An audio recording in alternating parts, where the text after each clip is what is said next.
السلام علیکم 10th class, کیسے ہیں آپ سب؟ امید کرتی ہوں خیریت سے ہوں گے۔ آج پھر ہم اپنے نئے لیکچر کے ساتھ اپنے چینل اسلامیہ اسٹڈی پر آپ کی خدمت میں حاضر ہیں۔ تو آج ہم نئی اپنی جو ہے سورت شروع کریں گے، جس کا نام ہے سورۃ زمر۔ سورۃ زمر میں ہم نے اس کا سارا خلاصہ، اس کی ساری آیات اور اس کے ترجمے کے حوالے سے آج پڑھنا ہے۔ امید کرتی ہوں آپ اس کو سمجھیں گے اچھی طرح اور کسی بھی حصے کو سکپ نہیں کریں گے، تاکہ آپ کو یہ اچھے سے سمجھ آ جائے۔ یہاں سے ہم سٹارٹ کرتے ہیں۔ بسم اللہ الرحمن الرحیم۔ جو ایم سی کیوز ہوں گے ہمیشہ کی طرح میں اس پہ ہائی لائٹ کر دوں گی تاکہ وہ آپ کو اچھے سے یاد رہ جائیں، اور جو شارٹ کوسچنز ہوں گے اس کو میں لکھ دوں گی، ٹھیک ہے؟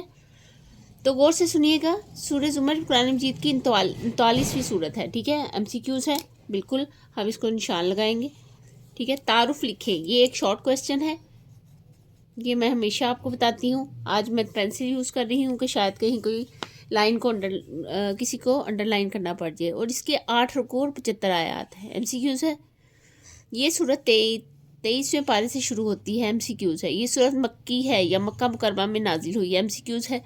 آگے ہے، جب مسلمان کو کفار مکہ کے ہاتھوں سخت مصیبتوں اور اذیتوں کا سامنا کرنا پڑ رہا تھا، اس صورت کی آیت نمبر 10 میں مسلمانوں کو ہجرت کی اجازت دی گئی کہ اللہ تعالیٰ کی زمین بہت وسیع ہے، مسلمان کسی ایسی سرزمین کی طرف ہجرت کر سکتے ہیں جہاں وہ آزادی اور اطمینان سے اللہ تعالیٰ کی عبادت کر سکیں۔ زمرن یا زمراتن کی جمع ہے، زمراتن کی جمع ہے، یہ ہو گیا ایم سی کیوز۔ اس کے معنی گروہ کے ہیں۔ زمر کے معنی کیا ہیں؟ گروہ کے ہیں۔ وجہ تسمیہ آپ کو بتا دی کہ کس وجہ سے یہ شان نزول ہے اس کا، یہ ٹھیک ہے۔ اس صورت کے آخر میں یہ بیان کیا گیا ہے کسی طرح کفار کو گروہ کی شکل میں دوزخ کی طرف لے جایا جائے گا، اور کس طرح اہل ایمان کو گروہ کی شکل میں جنت کی طرف لے جایا جائے گا۔ اس بنا پر اس کا نام سورۃ زمر رکھا گیا۔ یہ سورۃ زمر جو ہے یہ اس کا معنی گروہ کا ہے، تو یہ اس کی وجہ تسمیہ ہوئی اور یہ اس کا شان نزول ہوا۔ یہ ذہن میں آپ نے رکھنا ہے تاکہ آپ کو کسی قسم کا کوئی مسئلہ پریشانی پیش نہ آئے۔ سورۃ زمر بہت عظیم اور فضیلت والی صورت ہے۔ سیدت عائشہ صدیقہ رضی اللہ تعالیٰ عنہ بیان فرماتی ہے کہ نبی کریم خاتم النبیین صلی اللہ علیہ وآلہ وسلم اس وقت تک نہیں سوتے تھے جب تک سورہ بنی اسرائیل اور سورۃ زمر کی تلاوت نہیں فرما لیتے تھے۔ یہ جامع ترمذی میں 3405 پہ یہ حدیث لکھی ہوئی ہے، اور یہ فضیلت ہے، ٹھیک ہے؟ یہ فضائل میں سے ہے، یعنی یہ اس کی فضیلت ہے اس صورت کی۔ آگے ہے مرکزی موضوع۔ سورۃ زمر کا مرکزی موضوع مشرکین کے عقائد باطلہ کی تردید، توحید باری تعالیٰ اور قیامت کے دلائل کا بیان ہے۔ آگے بنیادی مضامین ہیں، کچھ خلاصہ میں آپ کو ہمیشہ کی طرح بتاتی ہوں، آج بھی میں آپ کو بتاتی ہوں کہ خلاصے میں اصل میں کیا ہے، تو اس کو آپ نے اچھی سے نوٹ ڈاؤن کر لینا ہے، یا اپنے پاس لکھ لیں یا سمجھ لیں، جیسے بھی آپ کو آسانی لگے۔ سب سے پہلے آپ کو پتہ ہے کہ یہ 29ویں صورت ہے، ٹھیک ہے؟ اس کے 8 رکوع ہیں اور اس کے 75 آیات ہیں، ٹھیک ہے؟ مکی صورت ہے۔ مکہ معظمہ میں جب زندگی اجیرن ہو گئی تھی مشرکین مکہ کی وجہ سے اہل اسلام کی، تو اہل ایمان کو تلقین کرتے ہوئے کہا گیا ہے کہ کسی جگہ اگر مشکلات بڑھ جائیں تو دوسری جگہ ہجرت کر لینی چاہیے۔ یہی اوپر شان نزول ہے اس کا جو میں نے بتایا۔ دوسری طرف مشرکین کی عقائد کی خرابیوں کی وجہ سے دعوت کا کام بھی جاری رکھا گیا تھا، لیکن ان کو یہ بتا دیا گیا تھا کہ جن لوگوں نے پورے صدر سے یعنی پورے دل سے ایمان قبول کیا ہے، ان کے پلٹ کے آنے کا کوئی امکان نہیں، کیونکہ مشرکین بار بار کہتے تھے کہ یہ واپس پلٹ آئیں گے۔ سورہ کے شروع میں یہ بتایا ہے کہ دین کا لفظ جامع ہے، جس کا مطلب یہ ہے کہ کسی کو اپنا مالک اور حاکم سمجھ کر اس کی اتنی اطاعت اور فرمانبرداری کی جائے کہ یہ فرمانبرداری عادت اور مزاج بن جائے۔ یہ بتایا کہ کافی نہیں ہے کہ اللہ تعالیٰ کو خالق مان کر بندگی اور غلامی کی جائے، بلکہ اس کی مکمل اطاعت کی جائے۔ مشرکین کے قول کا ذکر کیا ہے کہ وہ کہتے ہیں کہ ہم دوسرے خداؤں کو اس لیے عبادت کرتے ہیں تاکہ ہم اس کے ذریعے اللہ تعالیٰ تک اپنے پیغامات کو پہنچا سکیں اور اللہ تعالیٰ کے قریب ہو سکیں، مگر بار بار قرآن مجید میں یہ بات کو دہرایا گیا ہے، جھٹلایا گیا ہے کہ ایسا کچھ بھی نہیں ہے، بلکہ یہ سب غلط کام ہے، اور اللہ تعالیٰ نے کہیں بھی کوئی ایسی دستار یا کوئی ایسی دستاویز نہیں بیان کی یا نہیں لکھ کے دی کہ وہ درخواستیں کسی کے ذریعے سے پہنچائیں یا کسی کے ذریعے سے قریب آئیں۔ اور جہاں تک انبیاء کرام کا سوال ہے، تو انبیاء کرام نے بار بار یہ بتایا کہ ہم اللہ کے بندے اور اس کے رسول ہیں، کوئی ایسی بات نہیں کی کہ جس سے لگے کہ ہم ان کی وجہ سے بخشے جائیں گے. ان کی بیگمات یا ان کی اولادیں بھی اپنے ہی کرموں کا پھل پا کر جہنمی کہلائے یا دوست کی کہلائے. ٹھیک ہے، وہ اپنے ایمان پر قائم رہے تو وہ جنتی یا دوست کی کہلائے. ٹھیک ہے، یعنی اگر وہ کفر پہ قائم رہے تو وہ دوست کی کہلائے. کتنے ایسے پیغمبر ہیں جن کے اولادوں نے بھی قبول نہیں کیا، یا ان کے نافرمان اولاد تھی، یا ان کی بیویاں نافرمان تھی، لیکن وہ اپنے ہی اس پر مرے. انہوں نے یہ نہیں کہا کہ ہم ان کی سفارش کریں گے. کوئی کسی کی سفارش نہیں کرے گا، سب اپنے ہی اعمال پر جائیں گے. اس میں یہ بتایا ہے. اس کے بعد پھر توحید کے دلائل کے ساتھ اہل ایمان کے فرق کو بھی ظاہر کیا ہے. اہل ایمان کے اور کفار کے فرق کو بھی ظاہر کیا ہے کہ مختلف مثالوں سے اس کی وضاحت کی ہے کہ کیسے موت کے بعد کے اہل کفار کہتے تھے کہ موت کے بعد دوبارہ نہیں زندہ کیا جائے گا. وہ موت کے بعد دوبارہ زندہ ہونے کو مانتے ہی نہیں تھے. تو پھر یہ بتایا گیا کہ جس طرح سونے کے بعد دوبارہ آنکھ کھلتی ہے، اسی طرح موت کے بعد بھی دوبارہ انسان کو زندہ ہونا ہے اور اپنے اعمال کا حساب کتاب دینا ہی دینا ہے. اسی طرح موت بھی نیند کی ہی صورت ہے. مرنے والا بھی موت کے اٹھنے والے کی طرح جاگتا ہے. انسان کو یہ بتایا کہ مشکل وقت جب انسان پر آتا ہے تو وہ رو رو کے اللہ سے آسانیاں مانگتا ہے، اور جب مشکل وقت گزرنے کے بعد یوں گزر جاتا ہے کہ گویا کہ اللہ سے کوئی اس کی جان پہچان ہی نہ ہو. یہ بھی بتایا کہ اگر دنیا میں اس کا یہ حال ہے تو مرنے کے بعد اس سے زیادہ سخت مراحل درپیش ہوں گے. جو صلہ بخشش پیغام اور ایک حوصلہ اور بخشش پیغام بھی یہ دیا کہ اے بندو، اگر تم سے گناہ ہو جائے جان بوجھ کر یا انجانے میں اور تم پریشان ہو تو اللہ کی رحمت سے مایوس نہ ہو. اللہ تعالیٰ تمہارے سارے گناہ بخش دے گا. کہ اللہ کی طرف پلٹو اور توبہ کے ساری شرائط پوری کرو اور دوبارہ وہ کام کرنے سے گریز کرو. تو تم کفر و شرک میں پھنسے ہو، یا تم سے کوئی زیادتی ہو گئی، یا بندوں کے حقوق تم نے ضبط کر لے، سب کی اللہ سے معافی مانگو اور واپس آ جاؤ. اس کے علاوہ یہ بھی فرمایا ہے اس کے ترجمے میں کہ جو کتاب ہم نے دی وہ بہت ہی خوبصورت ہے اور اس کی بتائی ہوئی راہ پر چلو. اللہ تعالیٰ گناہ کو معاف کرنے والا ہے. یہ آیت دراصل ان لوگوں کے لیے پیغام آیا ہے جو زندگی کا بڑا حصہ اپنے گناہوں میں گزار دیتے ہیں اور یہ کہتے ہیں کہ شاید ان کے گناہ معاف نہیں ہوں گے. تو اللہ تعالیٰ نے یہ ان کے بارے میں اتاری ہے کہ چاہے عمر کے کسی حصے میں وہ مرنے سے پہلے اگر انسان توبہ کر لیتا ہے اور سچے دل سے اللہ کی طرف پلٹ آتا ہے تو اللہ تعالیٰ اس کے سارے گناہ معاف کر دیتے ہیں. آگے شروع کرتے ہیں. بنیادی مضامین لکھیں. مختصر لکھنا ہے اپنے ہی الفاظ میں اگر یہ آ جاتا ہے تو. سورہ زمر کا آغاز اس بیان سے ہو رہا ہے کہ قرآن مجید اللہ تعالیٰ کی طرف سے نازل کردہ ہے. پھر اللہ تعالیٰ کی خالصاً عبادت کا حکم فرمایا گیا ہے. اس زمن میں ان لوگوں کے طرز عمل کی مذمت اور نفی فرمائی گئی ہے جو اللہ تعالیٰ کے سوا دوسروں کو ولی بنا لیتے ہیں اور ان کی عبادت کی یہ دلیل دیتے ہیں کہ وہ ہمیں اللہ تعالیٰ کے قریب کرتے ہیں. اللہ تعالیٰ نے ان لوگوں کو جھوٹا اور ناشکرا قرار دیا ہے اور فرمایا ہے کہ اللہ تعالیٰ ایسے لوگوں کو ہدایت نہیں دیتا. اس کے بعد اللہ تعالیٰ نے اپنے لیے اولاد کی نفی فرمائی اور اپنی قدرت اور عظمت کے دلائل ذکر کیے. وہ زمین و آسمان کا خالق ہے. وہ رات کو دن پر لپیٹتا ہے اور دن کو رات پر. اس نے سورج اور چاند کو مسخر کیا ہے اور نفع نقصان کا مالک ہے. وہی موت حیات کا مالک ہے. اس نے تمہیں ایک جان سے پیدا فرمایا ہے اور تمہارے لیے چوبائے پیدا فرمائے ہیں. وہی تمہاری ماؤں کے پیٹوں سے مختلف مراحل سے گزار کر تمہاری تکلیف فرماتا ہے. وہی تمہارا رب ہے جس کے سوا کوئی معبود نہیں. اللہ تعالیٰ کی قدرت کاملہ کے دلائل ذکر کرنے کے بعد انسان کو مخاطب کر کے کہا گیا کہ اگر تم اس کے باوجود اللہ کی ناشکری کرو تو وہ تم سے بے نیاز ہے، اور اگر تم اس کے شکر گزار بنو گے تو وہ تمہاری اس ادا کو پسند کرے گا. پھر خوشحالی اور بدحالی میں مشرک انسان کی عادت کا ذکر فرمایا گیا ہے. جب ایسے انسان کو کوئی تکلیف پہنچتی ہے تو وہ اپنے رب کو پکارتا ہے، لیکن جب اللہ تعالیٰ اس کی کوئی نعمت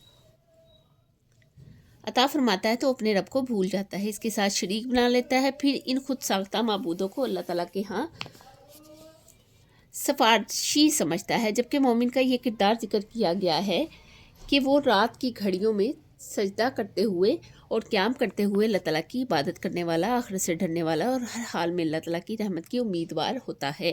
سورہ زمر میں نبی کریم خاتم النبیین صلی اللہ علیہ وآلہ وسلم کو خطاب کرتے ہوئے حکم دیا گیا ہے کہ اہل ایمان کو تقوی اختیار کرنے کا हुक्म है। फिर नेकी का सिला बयान किया गया है।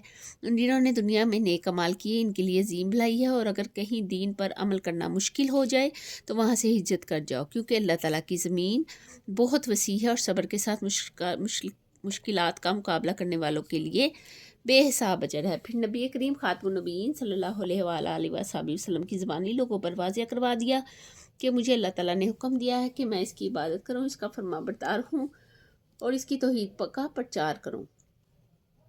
सूरह ज़ुमर में अल्लाह ताला ने फरमाया है कि सिफारिश की तमाम सूरतों का मालिक अल्लाह ताला है। इसकी इजाज़त के बगैर कोई सिफारिश नहीं कर सकता। ज़मीन और आसमान की बादशाही इसी के लिए है, लिहाजा इसी को पुकारना चाहिए। इस सूरत में बंदों को तौबा और अल्लाह ताला की तरफ रुजू करने की दावत दी गई है और इरशाद फरमाया गया है कि अल्लाह ताला की रहमत से मायूस ना हो, बेशक वो तमाम गुनाहों को बख्शने वाला है। लिहाजा अपने रब की तरफ पलट आओ और इसके मती और फरमाबरदार बन जाओ। सूरह ज़ुमर के आखिरी हिस्से में शिर्क की मजम्मत, अल्लाह ताला की वहदानियत बयान की गई है। वक़ूअ क़यामत और इससे पहले सूर फूंकने का बयान है। अल्लाह ताला जब क़यामत बर्पा करने का फैसला फरमाएगा तो इसराफील अलैहिस्सलाम को सूर फूंकने का हुक्म देगा और इस सूर फूंकने पर हर चीज़ फना हो जाएगी सिवाय इस चीज़ के जिसे अल्लाह ताला महफूज रखेगा। फिर दोबारा सूर फूंका जाएगा तो तमाम लोग उठ खड़े होंगे। लोग अपनी अपनी जगहों से निकलकर मैदान हश्र में जमा होंगे और अल्लाह ताला की अदालत लगेगी। लोगों में नाम अमाल तकसीम किए जाएंगे और इनके अमाल का पूरा पूरा बदला दिया जाएगा। आखिरी आयात में जन्नतियों के लिए जन्नत और जहन्नमियों के लिए जहन्नम में जाने का जिक्र किया गया है।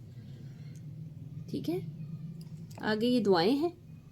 दुआएं आपको मैं लाजमी बताती हूँ कि फ़तह पाने की दुआ, सूले जन्नत की दुआ, ये अच्छी होती हैं, बहुत ज़्यादा याद करें आप इसे। होगा इसका शुरू यहाँ से 7 नंबर से, आयत नंबर 7 से। बिस्मिल्लाहिर्रहमानिर्रहीम। इन तकफरो, अगर तुम इनकार करो, कुफर करो, फ़इन्नल्लाह, बस बेशक अल्लाह ताला गनीयुन गनी बेपरवाह है, अनकुम तुमसे, वला यर्ज़ा और नहीं वो राज़ी होता, ये बादी ही अपने बंदे के लिए, या नहीं वो पसंद करता अपने बंदे के लिए कुफर को। वाइन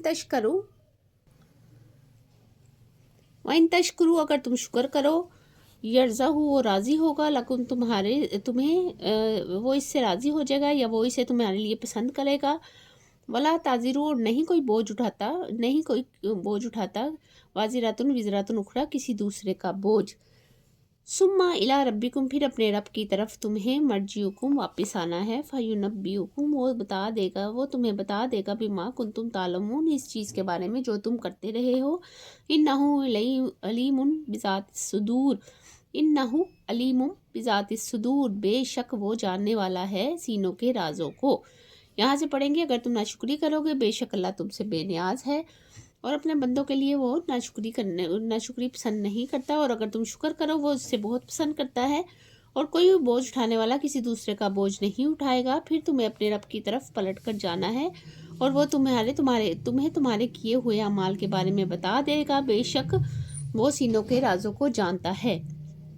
वाइजा, और जब मस्सा पहुँचती है इंसान किसी इंसान को ज़ुर्रुन तकलीफ़, दा बुलाता है, पुकारता है, रब्बहू अपने रब को, मनीबन, ठीक है, यहाँ से होगा रुजू करते हुए, अलैहि उसकी तरफ, सुम्मा फिर, इज़ा खफ वाला हो, जब अता हो जाती है, नेमतन कोई नेमत, मिनहू अल्लाह ताला की तरफ से, नसिया भूल जाता है, माँ काना जो यदू इससे पहले, अलैहि वो बुला रहा था, मिन कबलू इससे पहले, वजाला और बनाया अल्लाह ताला ने और बना लेता है अल्लाह ताला के लिए, अंदादुन शरीक लियुज़िल्ला, ताकि गुमराह करे, अनसबीली ही इसके रास्ते से। कुल आप फरमा दीजिए, तमत्ता तुम फ़ायदा नहीं उठा सकते, तमत्ता तुम्हारा फ़ायदा भी कुफर के साथ कलीलन बहुत थोड़ा है। इन्नका बेशक तुम मिन अस्हाबिन नार आग में से हो। यहाँ से है आएगा दोबारा, और जब इंसान को कोई तकलीफ़ पहुँचती है तो वो अपने रब को पुकारता है इसी तरफ रुजू करते हुए। फिर जब वो अपने तरफ से कोई नेमत अता फरमाता है तो वो इस तकलीफ़ को भूल जाता है जिसके लिए पहले अल्लाह को पुकार रहा था, और अल्लाह के लिए कई शरीक बना लेता है ताकि दूसरों को इसके रास्ते से गुमराह कर दे। आप फरमा दीजिए कि तुम अपने कुफर से थोड़ा सा फ़ायदा उठा लो, बेशक तुम जहन्नमियों में से हो। ठीक है, आगे है, अमन जो हुआ वो कानितुन खड़ा होता है, अनाल लेली रात की घड़ियों में, साजिदन सजदा करते हुए, कायमन खड़ा रहता है, याहजिरू वो डरता है, आखिरतुन आखिरत के दिन के बारे में, वयरजू और उम्मीद रखता है, रहमतुहु रहमत की, रब्बी ही अपने रब से। कुल कह दीजिए, हल यस्तवील लजीना क्या बराबर हो सकते हैं वो लोग, यालमूना वो जानते हैं, वल्लजीना और जो लोग यालमून नहीं जानते, इन्नमा यतज़क्करु उलुल अलबाब बेशक वही जिक्र करते हैं जो अक्ल वाले। ठीक है, आगे है यहाँ से, क्या वो जो रात की घड़ियों में इबादत करता है सजदे में और क़याम में, आखिरत के से वो डरता है और अपने रब से मायूस नहीं होता, उम्मीद रखता है, क्या वो इल्म वाले और बे इल्म बराबर हो सकते हैं, बेशक अक्लमंद लोग ही नसीहत हासिल करते हैं। 14 तक है ये। ठीक है, कुल कह दीजिए, या इबादी है मेरे बंदो, लजीना जो लोग आमन ईमान लाए, तकू डरो रब्बु को अपने रब से, लजीना और नेकी की जिन्होंने उन लोगों के लिए आसान, जिन्होंने नेकी की, हाज़ही दुनिया हसनतुन इनके लिए भलाई और की है, वारजू और ज़मीन अल्लाह ताला की वासियतुन वसी है, इन्नमा बेशक युवफ़ा पूरा दिया जाएगा, साबरून सब्र करने वालों को, अजरहुम उनका अजर बगैर हिसाब बगैर हिसाब के। आप फरमा दीजिए, मेरे बंदो जो ईमान लाए अपने रब से डरो, जिन्होंने इस दुनिया में नेकी की है इनके लिए भलाई है, और अल्लाह की ज़मीन बहुत वसी है और सब्र करने वालों को बेहिसाब अजर दिया जाएगा। कुल फरमा दीजिए, इन्नी बेशक हूँ मृत्यु मुझे हुक्म दिया गया है, अन आबुदल्लाह कि मैं इबादत करूँ अल्लाह ताला की, मुखलिसल खालिस लहू दीनी उसी को दीन को खालिस रखते हुए। आप फरमा दीजिए कि मुझे हुक्म दिया गया है कि मैं अल्लाह ताला की इबादत इसी के दीन को खालिस रखते हुए करूं। उम्मीद तो और मुझे हुक्म दिया गया है, लिअन ये कि अकूना हो जाऊँ मैं अव्वला मुस्लिमीन पहला फरमाबरदार या पहला मुसलमान, और मुझे ये हुक्म दिया गया है कि मैं सबसे पहला मुसलमान हो जाऊँ।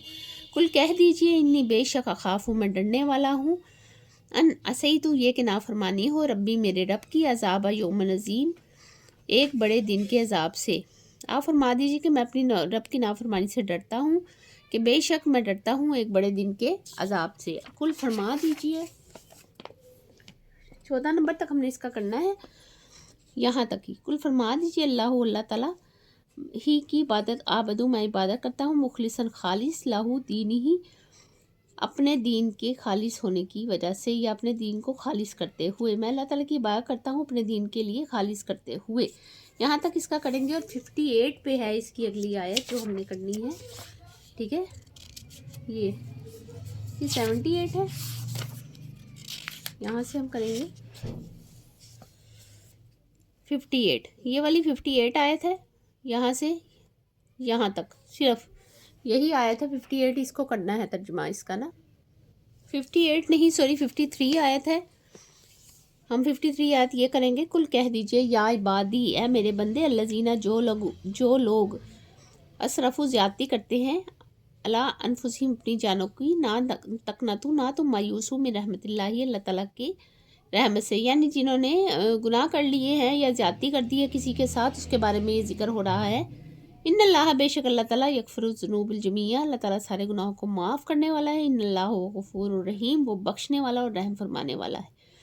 ऐ ईमान वालो, आप मेरे वो बंदे जो अपनी जानों पर ज़्यादती की है यानी गुनाह कर लिया है, तो अल्लाह ताला की रहमत से मायूस ना होना, बेशक अल्लाह ताला सारे गुनाह माफ़ फरमा देता है, बेशक वो बड़ा बख्शने वाला और नहायत रहम फरमाने वाला है।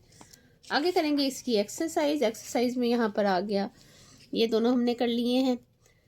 ज़खीरा अल्फाज, ला ताज़िरू नहीं बोझ उठाएगा, विज़रतुन बोझ, मस्सा पहुँचती है, ज़ुर्रुन कोई तकलीफ़, कानितुन इबादत करते हैं, यहज़ारू डरता है, ला तकनतु मायूस ना होना, ज़ुनूबुन सारे गुनाह।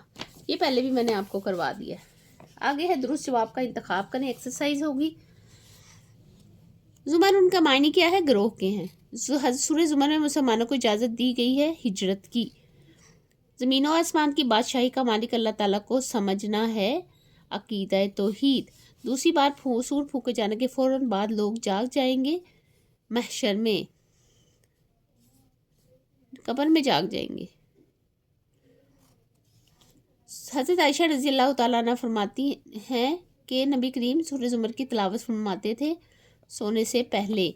मुख्तसर जवाब दे सूरह ज़ुमर में बयान करता तौहीद के 2 दलाइल तहरीर करें। शुरू में हम आ जाएंगे, तौहीद के 2 दलाइल हम देंगे। यहाँ पर यहाँ से स्टार्ट होगा, यहाँ से पहला और यहाँ से यहाँ तक, ठीक है, ये आप लिखेंगे। आगे हमारे पास है सेकंड पे सूरह ज़ुमर में किन 2 ग्रोह के बारे में जिक्र किया गया है।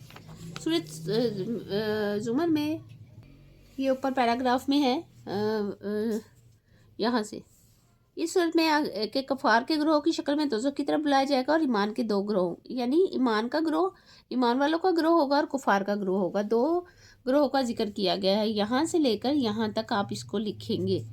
वैसे आप इसे इतना सा भी लिख सकते हैं जितना मैंने आपको बताया कि 2 ग्रोह का जिक्र गया है, कुफ़ार का और अहले ईमान का। सूरह ज़ुमर में मोमिनीन की किन 2 सिफ़ात का जिक्र किया गया है। यहाँ पर है ये किरदार, मोमिन का ये किरदार जिक्र किया गया है यहाँ पे, यहाँ तक, ठीक है, यहाँ तक, ठीक है, ये आपको क्लियर है, नज़र आ रहा है, ठीक है।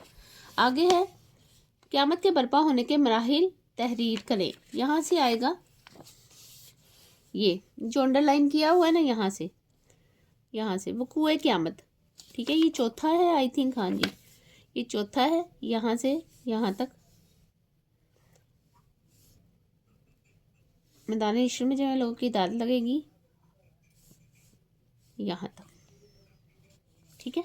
अच्छा, अभी हमने ऊपर लिखा है वो मैंने थोड़ा सा आपसे बाय मिस्टेक बता दिया है, ये आएगा ना कि ये, ठीक है, मैशर में जमा होंगे। आगे है हमारे पास सूरह ज़ुमर की फजीलत में एक हदीस मुबारक लिखे। सबसे पहली हदीस ये वाली होगी फजीलत में, ठीक है, नंबर 5 पे यहाँ से लेकर यहाँ तक हम लिखेंगे, ठीक है, ये वाली हदीस होगी, ये आप लिखेंगे इसमें, ओके हो गया। आगे हम लिखेंगे दर्जिन कुरानी आयात के मानी लिखें। कुरानी आयात के मानी हम लिखेंगे, इसमें ला ताजिरू नहीं वज़न उठाएगा, विज़रन वज़न, मस्सा पहुँचती है, कानत इबादत करता है, ला तकनतु ना तुम मायूस हो या मायूस ना होना। दर्जिल कुरानी आयत का बामुहावरा तर्जुमा मैंने ऑलरेडी आपको सारा बता दिया है, आप पीछे से करके इसको वीडियो को देख सकते हैं, वरना ये वीडियो ज़्यादा लंबी हो जाएगी। तफसीली जवाब दें सूरह ज़ुमर की रोशनी में अल्लाह ताला की तौहीद और कुदरत कामला पर तफसीली नोट लिखें। एक तो मैं ये इसको आपको डिस्क्रिप्शन में भी डाल दूँगी, दूसरा आप इसको एक बार चेक कर लें जहाँ मैं आपको बता रही हूँ। तो कुदरत कामला पर तफसीली नोट, इसमें सारा बुनियादी मज़ामीन आएंगे यहाँ से लेकर यहाँ तक, ठीक है, यहाँ तक। ये लॉन्ग क्वेश्चन होगा,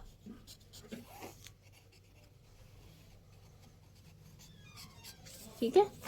फिर भी मैं इसको आपको सारी तफसील उसके अंदर डाल दूँगी, आप उसको चेक कर लीजिएगा, ठीक है। आगे ऐसा कुछ ख़ास नहीं है जो मैं आपको बताऊँ जो आने का चांस हो। तो उम्मीद करती हूँ कि आज का जो भी सबक हमने पढ़ा है, जो समझा है, जो इसकी तफसील हमने जानी है, तर्जुमा पढ़ा है, वो सारा आपको समझ आ गया होगा। नहीं समझ आया कमेंट में बताएं, मैं आपको नेक्स्ट वीडियो में इसको सारे को समझा दूँगी। थोड़ा सा काम रह गया हमारा इस बुक का, फिर उसके बाद हम इसके इम्पोर्टेंट MCQs करेंगे, इसके बारे में इसकी पेयरिंग स्कीम को देखेंगे, ठीक है। उम्मीद करती हूँ आप इसको आगे शेयर करेंगे उन दोस्तों के साथ जिन दोस्तों के पास इसके नोट्स नहीं हैं। हमेशा की तरह इसको लाइक करें, सब्सक्राइब करें। आपके लाइक करने से हमारी हौसला अफजाई होती है और सब्सक्राइब करने से आने वाली वीडियो आप तक पहुँच जाती है। अपना बहुत सारा ख्याल रखें। नए वीडियो में, नए लेक्चर में आपसे दोबारा मुलाकात होगी। तब तक के लिए अल्लाह हाफिज़।